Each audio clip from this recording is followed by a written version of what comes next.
Assalamualaikum warahmatullahi wabarakatuh. Saya Windy Mayani Dalini. Saya akan menjelaskan tentang penduduk dan pembangunan sumber daya insani. Pengembangan sumber daya manusia atau insani adalah sebuah disiplin akademik yang relatif masih baru, tetapi dalam prakteknya merupakan bidang yang sudah lama berdiri. Adapun tujuan sumber daya insani yaitu untuk fokus terhadap sumber-sumber yang membawa manusia menuju penyetaraan kesuksesan, baik kesuksesan personal dan organisasi. Dalam pandangan Islam, pengalokasian sumber-sumber yang ada harus difokuskan terhadap kesuksesan manusia di dunia dan di akhirat, yang disebut juga dengan falah.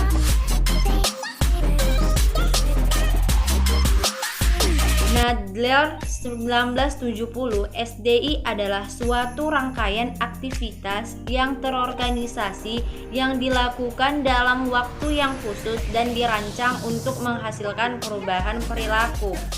Sedangkan menurut Craig 1976, SDI fokus terhadap tujuan utama pengembangan potensi manusia dalam setiap aspek pembelajaran yang berkelanjutan.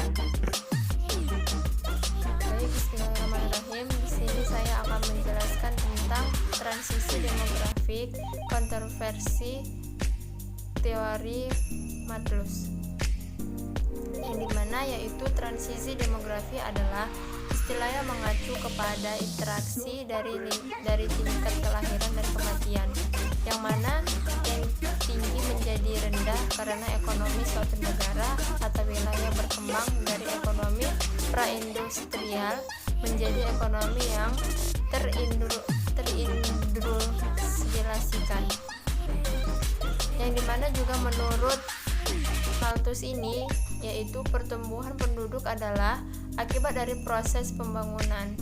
Namun pertambahan penduduk ini tidak bisa terjadi tanpa peningkatan atau kesejahteraan yang sebanding, yang dimana jika tingkat komunitas model ini meningkat, maka permintaan atas tenaga kerja juga meningkat. Kondisi yang demikian ini yang mendorong pertumbuhannya penduduk. Bismillahirrahmanirrahim. Assalamualaikum warahmatullahi wabarakatuh. Perkenalkan, nama saya Sultan Rasnasya. Saya dari kelas Ekonomi Islam 4F, dan di sini saya akan menjelaskan tentang konsekuensi pertumbuhan penduduk yang tinggi. Jadi pengertian dari penduduk yang tinggi yang biasa disebut ledakan penduduk adalah pertumbuhan penduduk yang melonjak cepat dalam jangka waktu yang relatif pendek. Ledakan penduduk biasanya terjadi karena angka kelahiran sangat tinggi, sedangkan angka kematian mengalami penurunan yang drastis. Penurunan angka kematian yang drastis ini disebabkan oleh beberapa faktor, antara lain karena membaiknya kondisi kesehatan dan perbaikan gizi masyarakat. Pertumbuhan penduduk yang tinggi jika tidak diimbangi dengan peningkatan kapasitas ekonomi, maka akan menurunkan kesejahteraan penduduk suatu negara. Dampak ledakan penduduk antara lain semakin tingginya angka pengangguran, kriminalitas, dan memburuknya kondisi sosial lainnya. Bismillahirrahmanirrahim. Assalamualaikum warahmatullahi wabarakatuh. Sebelumnya terima kasih kepada pemateri-pemateri yang sudah menjelaskan tentang judul-judul mereka. Nah, selanjutnya saya Rahmat Hidayat ingin menjelaskan judul tentang kebijakan cara untuk mengatasi permasalahan pertumbuhan dan kebijakan untuk pengendalian kelahiran. Jadi, bagaimana upaya untuk mengatasi masalah-masalah tersebut ialah cara untuk mengendalikan permasalahan pertumbuhan itu.